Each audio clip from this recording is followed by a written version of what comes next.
Hey guys, if you're looking for help with your Amazon business in terms of troubleshooting or strategy, visit sellersessions.com/consultancy or drop me a message to danny@sellersessions.com.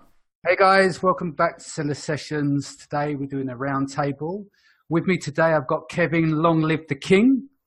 I also have Sean, Gucci Baby Smith, and Liran, I do not sleep, Hirschkorn.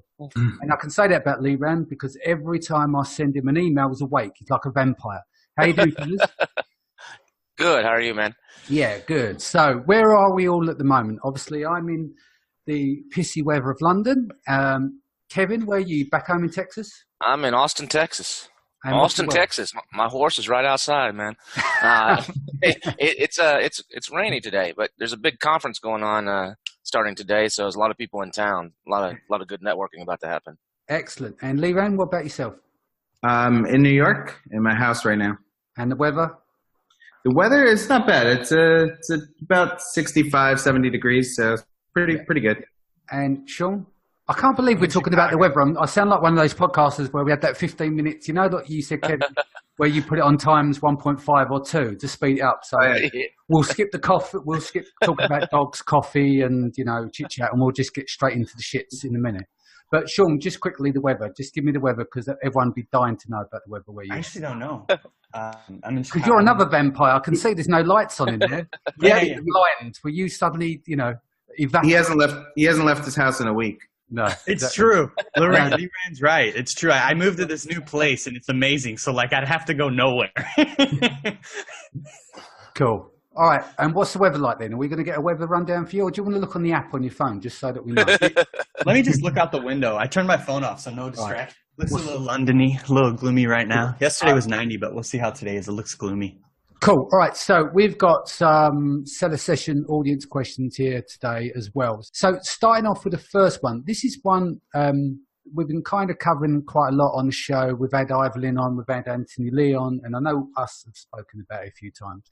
I want to go back to indexing again. You know, as we understand, there's multiple indexes now.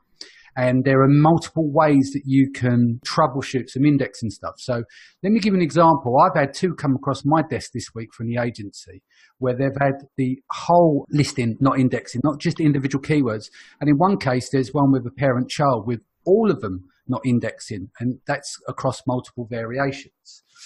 So what are you doing in the troubleshooting sense? Obviously, you can use Analyze and various different tools to check for indexing. Well, the first thing is you got to figure, like you said, I think there's several different indexes. I've heard that as well. And they made these changes. Some people are saying they made some of these changes just recently, but some of these go back as far as April of this year, I believe. Some of the changes, they weren't, there's a couple people out there on Facebook that just said, oh, we're making a webinar or making a Facebook Live. There's a brand new change in the algorithm. And it's been this way for a while, actually, on some of them. But the thing I wonder on some of the indexing is Amazon's doing some testing and stuff right now. But one of the things that I'm wondering is, when you're checking, are you indexing for keywords that you know you're converting on, or are you de-indexing for ones that you're not converting on? Are you getting sales on these keywords out of PPC or not? And so it could be. I mean, most people don't realize that really most of your sales come off 3 to 5 keywords for most listings in general. I mean, you'll get the little pickups here and there from the long tails, but generally, so I don't know if it's on purpose or if it's something that they're doing to change to try to clean everything up. I'm not sure what's going on. I haven't taken a deep dive, to be honest, into it, so I don't have the exact answer. No worries. And Liran, anything you want to add here? Yeah, I mean, so I think one thing that you could do to kickstart is you can show Amazon that sort of relevancy for the keyword. So like, Kevin said, use it in PPC and, use it on like an exact match PPC, send traffic from Facebook, send outside traffic to, keyword like search URL, and try to get Amazon to sort of recognize that relevancy if maybe they don't recognize it, that it exists. The one that was really interesting for me is that this multi-part variation, a client for the agency. So we're fine on the PPC end, which goes back to the multiple indexes, but it's showing like the title, the bullets or description is showing 0 for organic indexing. And that's the bit we were looking at to troubleshoot to kickstart. So a process of elimination we're going through at the moment is to take the weakest listing of the lot that's not, that doesn't have as many cells as the other, starting at the bottom of the food chain.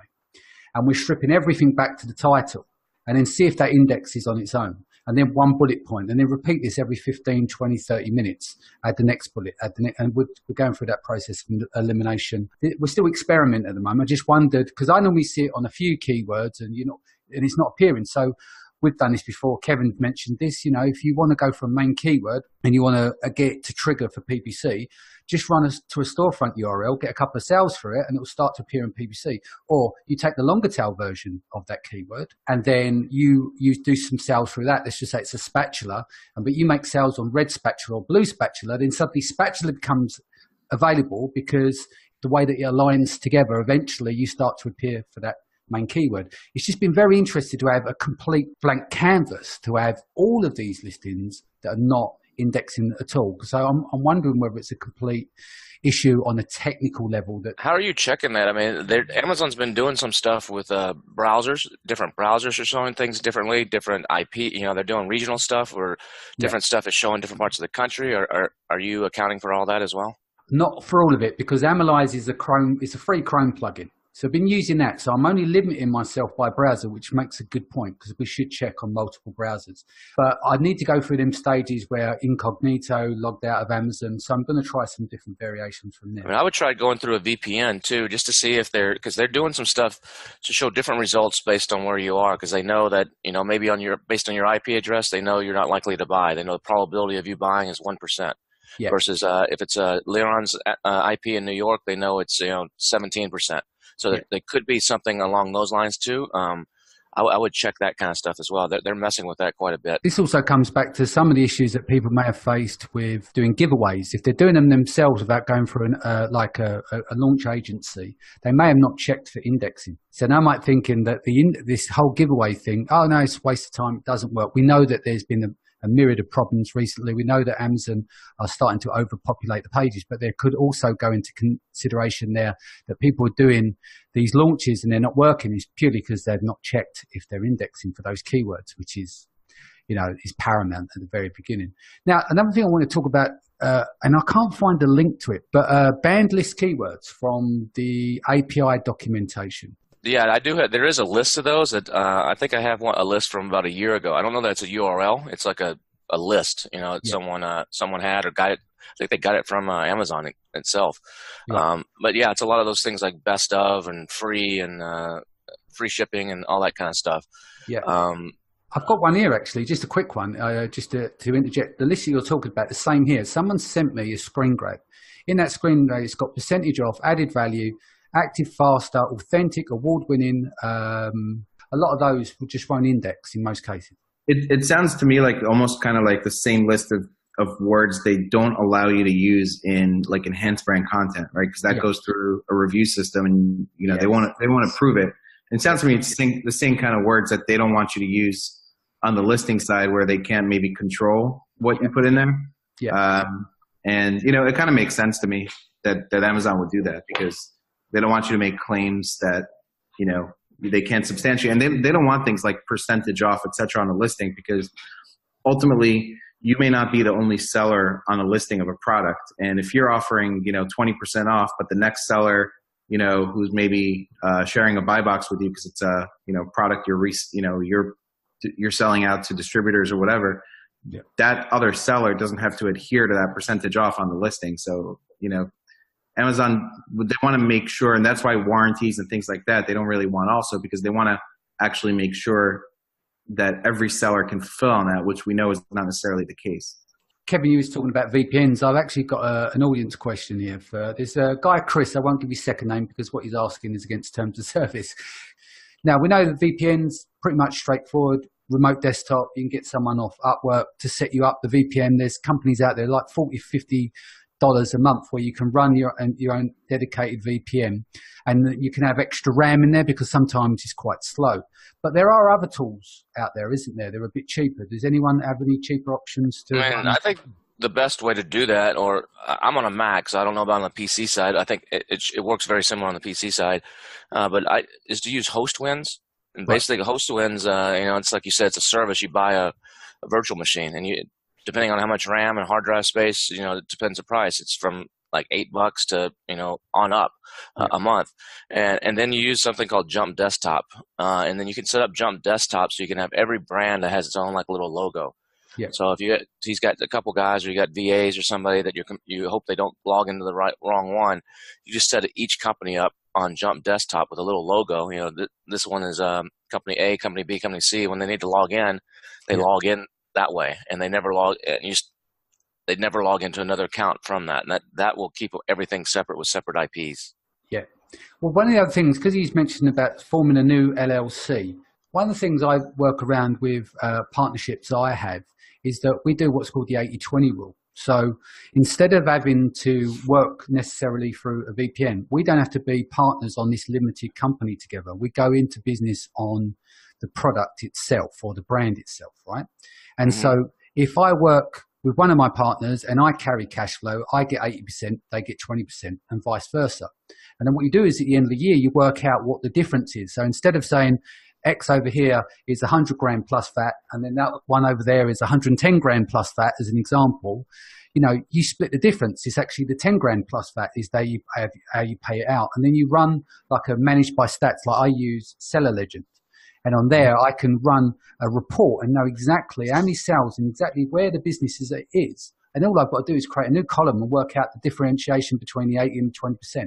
Yeah, then you have one master account. You just have to trust the person that's controlling the money at the master account, and then each product is like its own separate little partnership or something. Its own stock within there or whatever. Exactly. So, but I think what this Chris guy's concern is that he's got partners and maybe they're not as astute with Amazon as he is. And if they go and set up these additional businesses and they're on named accounts, and then there's a crossover with a connection, and then one of the accounts get banned, you can avoid that by saying, okay, well, the new partners have got a new account there, then all you need to do is ask for request for permissions. It's like with the agency, I've got a lot of accounts that are linked to my account, but I've got certain privileges. So on Databricks, basically what I do is that I have access to the business reports and the campaign reports. Although Ellis is working with the API and everything else, I can see what I need on the front end to troubleshoot their accounts when we're doing our strategy calls and stuff. And it's quite simple. And then you don't fall into that situation where you're always worried about that crossover and sneaking around behind Amazon's back. Because once they link the accounts together, you're down to that stage of explaining yourself all the time. And that might be just a simpler option. I always recommend you get permission. Yeah. I was going to say the same thing. Always the best way is to be upfront and get permission and save the authorization on that. Yeah. And to do that, you got is it seller-performance at Amazon.com? So you just contact the performance team, is that right?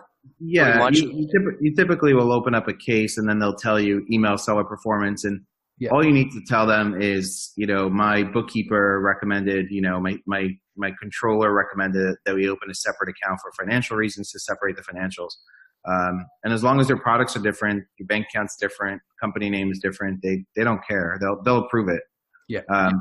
I find that if you have user permissions, so if he himself knows how to be careful around it and he gives the partners just user permissions, then I don't think they will have that issue, because like you said, agencies jump in from one account to another. Yeah. And there's never an issue because they're not like the owner of the account. They only have user permission. So that's right. If he gives the partners user permissions, then I don't think, even if they're not careful, I don't think they will have issues. Yeah, he says they're completely different. Again, you can ask for approval, and then maybe if you don't get approval and you think you're not being treated fairly. If you don't get approval, it's a different story. I mean, I know somebody that has two accounts. And they basically they have like a totally separate computer for the second account, different internet provider, and they just use like a login in or whatever. But I know it's kind of slow to use that, but that's how they do it. Sounds good. Okay, so keeping on the wafty side of things, where was the other question I had here? Also, what's the closest we can get to a review bribe without getting us banned? I love his wording there. Review bribe? Yeah, without getting banned. I think we covered this loads of times anyway. There isn't anything within terms of service that you can bribe with, because just the words, the bribe themselves just says everything, So I mean, so the answer is that the more you do stuff, obviously outside of Amazon's system, the more you can probably do and get away with. I don't do this, but yeah, you see people running Facebook ads to Messenger saying, uploading their custom audience, from Amazon saying, hey, do you want to get a free bottle of our product? Click here. And then, they click yes, and it goes to their Messenger and like, hey, click here to review, send us a screenshot, we'll send you a free bottle. Obviously, it's against terms of service. Yep. Now, if your competitor has happened to buy from you and they're on that list, you have risk that they might, report it, send a screenshot. Who knows if Amazon would do anything or not? But that's the kind of stuff they will. They will. They're actually starting to monitor. I mean, it's difficult for them to monitor, thousands or millions of sellers, but they're starting to monitor that. And some of the bigger companies that have actually been teaching some of that kind of stuff in different webinars have gotten actually cease and desist letters from Amazon. Wow. One of the biggest in the business has actually gotten one that everybody knows the name of. So it's and is it the beginning or the end of the alphabet? No, I'll leave that there. Sorry. Okay, so. Well, yeah, this entire podcast is for entertainment purposes only. That's right. Use discretion advised. There are ways to do it. I mean, it's a little gray, I guess, too. I mean, but I've done it in the past where I have held a contest, and I said, I'm giving away a free bag of dog treats every month to the person who takes a picture of them and their dog, the best picture. All you gotta do is post a video on Amazon. I don't use the word review or anything anywhere. You just gotta go post a video on the product page, and when they have to post a video, they have to write a review. Yeah. And so that's one way that that's a good workaround, isn't it? Can you post this picture on Amazon, but you have to write something while you're at it? Yeah. You hold a little contest, and I say every month I'm going to give what I tell them is use this hashtag, post it on all your social media, use hashtag whatever it is, win free dog treat, whatever it is, and I say every month we're going to go and look, and pick a winner.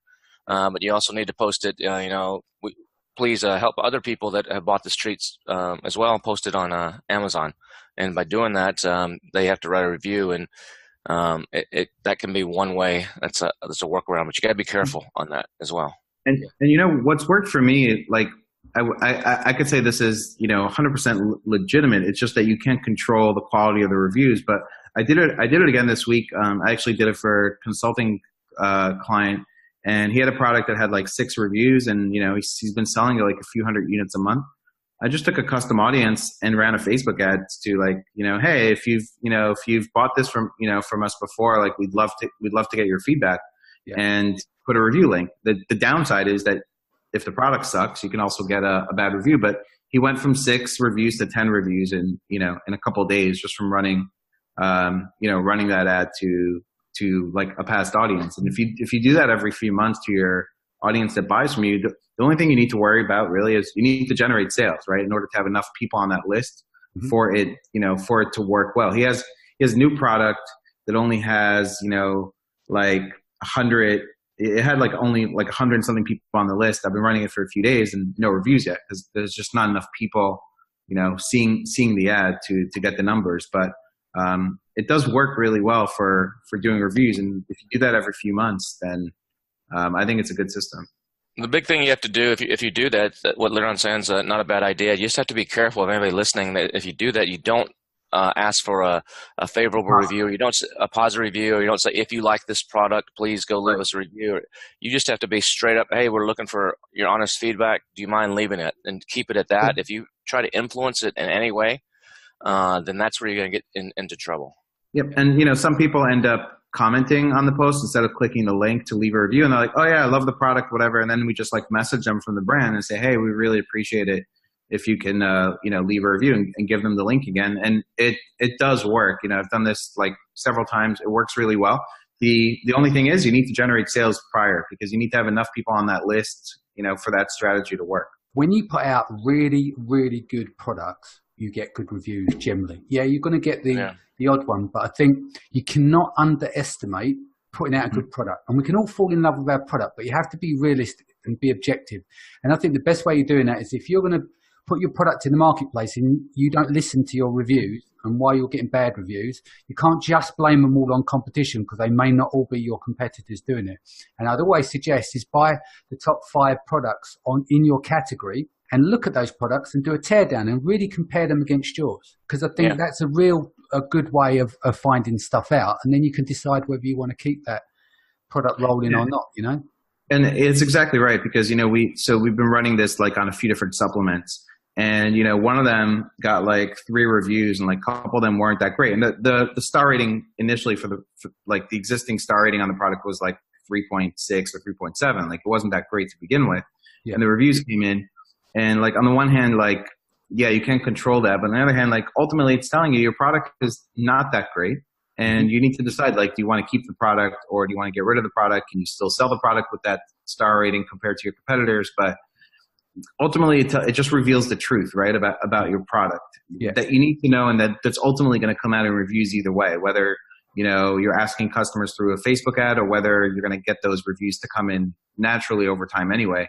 You find out, is my product good enough or is it not? And how does it compare to the other products in its in the category in order to compete? And you get the truth and you get to figure out, do I need to improve the product or what do I need to do here? Just sort of like saying, oh, this strategy doesn't work because I got bad reviews out of it. That's not the truth. The truth is the product is just not maybe as good as the customers expect it to be. Yeah, exactly. Sean, you've been a bit quiet over there, so let's talk about some PPC, yeah? Yeah, that's why I'm quiet. We're not talking about. I don't know anything. You guys know all that stuff. You guys are killing it, man. John's listening to music in his headphones while we talk. Listen to a podcast right now. I hope it's on 1.5 or times 2. Okay, so PPC. What were you doing agency-wise at the moment, mate? What are you doing for your clients? Getting ready for Q4. So what we're gonna do is. We're probably going to look at like last year's data and see when the conversions kind of dipped. I want to find an average, average on when like everybody else like kind of like tanked on the conversions. Because post Christmas that'll happen. There might be exceptions like sports and Sorry, can you guys hear me? Yep, can hear. Yep. Yeah, sorry about that. Probably going to look at. That's what I did with what was it? I can't remember. Yeah, Prime Day. We looked at last year's data across like all of our accounts, and then we just tried to like kind of come up with like what's like a common pattern in terms of day, and then where like kind of things dip off and then things go up. The same thing for Black Friday and Cyber Monday, and then what we'll do is we'll increase the budgets by probably like 20% or yeah. Well, I mean, it really depends. Like some of our clients want to go more aggressive. Some of them want to go less aggressive. In terms of blanket, we'll probably increase the budgets. I actually don't have a number yet. We're pretty conservative with the bids. Some of our clients are more aggressive. For like an audience, maybe like 25% on like your best keywords or something like that. But the big thing for us is going to be making sure that we plan the uploads. That's kind of the biggest part. Because, as an agency, since we work with so many accounts, it's going to be like, okay, so we have to have the bulk files ready, the before and after, and we need to, on a specific day at a specific time, upload the changes, and then make sure that when we figure out that day, we upload the reversions, whatever we put it back to. So and the bulk file allows us to do that, which is really nice. And so we just keep a before and after snapshot. That's our big thing, is just making sure we execute on everything so that like everybody can get the benefits from it. In terms of number and stuff like that, like what we did for like kind of like what we've done historically for like the bids, like blanket wise is like 25% for the converting keywords. We're a bit more conservative. I know that like Amazon, and we always have to like kind of field Amazon's requests. So kind of around these times, Amazon will send emails to a lot of our clients saying like, hey, quadruple this. And so we kind of have to bat that off a little bit. Coming, yeah. Yeah, like if you're Tide or Target, like you can do that, right? Because you're like, bigger corporate advertising, they don't care as much about a profit. It's just a different approach, right? And so like with our clients, they want to be more profitable. And so we just kind of like bat those off a little bit. Some of them already know, but sometimes like people will be like, do you think this is good advice? So we'll bat some of those requests off as well. Did really well with like women's stocking stuffers, like crazy well. And so we're going to like qualify the products sets. So we'll qualify the product sets to see if they're actually qualified for any type of holiday keyword research. Like some of our more boring niches that we work with, they're not qualified at all. Like we're probably not gonna do anything for anything because they're not gonna see any boost. But some of the other stuff that's giftable, we'll put together a keyword research list and we'll test it probably in broad and phrase. Maybe not necessarily an exact, and then we're going to coordinate with them to see if we can get it indexed for those keywords, those like special holiday ones. And that's kind of what we're going to do. So it's just about coordination and execution on specific like days and times and things like that. Sean, I have a follow-up question. You see obviously a lot of accounts, and you see customers sort of launching new products, and you're doing the PPC for them.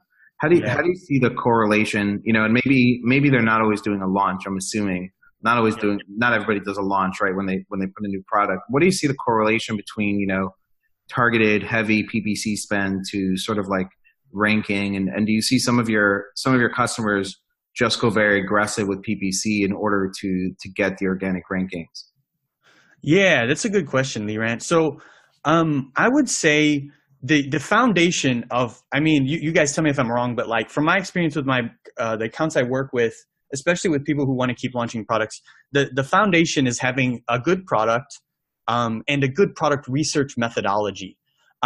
Because if you understand your market, like how you can compete in your market, then it makes PPC a lot easier for me. So what we've seen, man, we've worked in a lot of different spaces. We see that the ability for a keyword to be ranked with PPC is directly correlated with the market's competition. And so like a good example is like turmeric. You know, you're not going to be able to compete with PPC because there are so many other offers coming in that are just going to keep like hitting the pavement, like giving it away, decreasing the price. So it dilutes your ability to do that. And so usually we see, like we have one account, really big account. We just use PPC for launches, but they have really good product research methodology. And so they're able to create a product in a market where they can compete in terms of keyword rank with just PPC. And a lot of people are talking about that these days because of like, I don't know, people are talking about how like giveaways are kind of going away. And so, you know, moving towards PPC for ranking is really important. So we've seen that it's correlated with the competition heavily. I mean, extremely. And then, so that's kind of how we've seen it. One of the big launch services is doing that right now. One of the big launch services has been doing the 95% off coupon codes. Is actually in a beta test right now where they're doing the new way of launching is strictly with PPC and social media traffic. And it's working as long as the margins are there on the product. But like you said, it all goes back to your keyword research and having a good knowledge of how to actually pick the keywords. And one of the best ways to do that, I just taught this yesterday on a Freedom Ticket webinar, but and I'm not trying to plug a specific tool here, but this is the only tool that will do it right now. But Helium 10 and their Cerebro tool now has a comparison grid. I used to have to do this manually, but you can go in there. You say you take your ASIN or a product you're considering, you put it in there, and then you can take up to 10 of your competitors, put them in there as well, all in the same grid. And then we'll come back and you have all these filters where you can filter and say, I want to know what 5 out of these 10 people, where they're ranking. All these cool filters where you can see that these are the keywords that 8 of the 10 are ranking, you know, in position 3 for or position 2 for. And then you can cross-examine that based on keyword, on exact search, number of competition, and you can dial in really fast the 3 or 4 keywords that you should be going after when you're launching your product and that you should be targeting on PPC. You can also do it on a PPC side and an organic side, so you can see where the holes are in PPC, where there's hardly any competition, but people are doing well. So that type of stuff is, as the tools mature and get better, makes our life a lot easier. But that's an awesome way to actually do your research, and most people don't know how to do that kind of stuff. So which comes into the other thing as well is I would suggest is as we're rolling into Q4, if your campaigns are all over the shop, you should be clearing up all of your old discovery campaigns at the moment, i.e. your auto campaigns. Get rid of all of those campaigns that have got loads of ASINs in that are generating clicks but not conversions, and start to tighten everything up ready for Q4? Well, I think, aside from PPC, right, you want to prepare your listings for Q4. Yeah, exactly. You want to prepare things ahead of time. So, maybe you work now on a set of images that, will resonate with your audience too, right? So instead of having just especially if it's giftable or whatever, right, you're going to have that product in a bow, or maybe there's going to be a Christmas tree in the background, or maybe you're going to use one of your, images to do, holiday sale, buy two, save 10%, use this code or whatever, right? So you're going to want to utilize things like that, and maybe even in your bullet points, to try to optimize your listings for specific events. Yeah. But, I think you want to start preparing that. Hey guys, that's it from us. Please rejoin us again in a few days' time.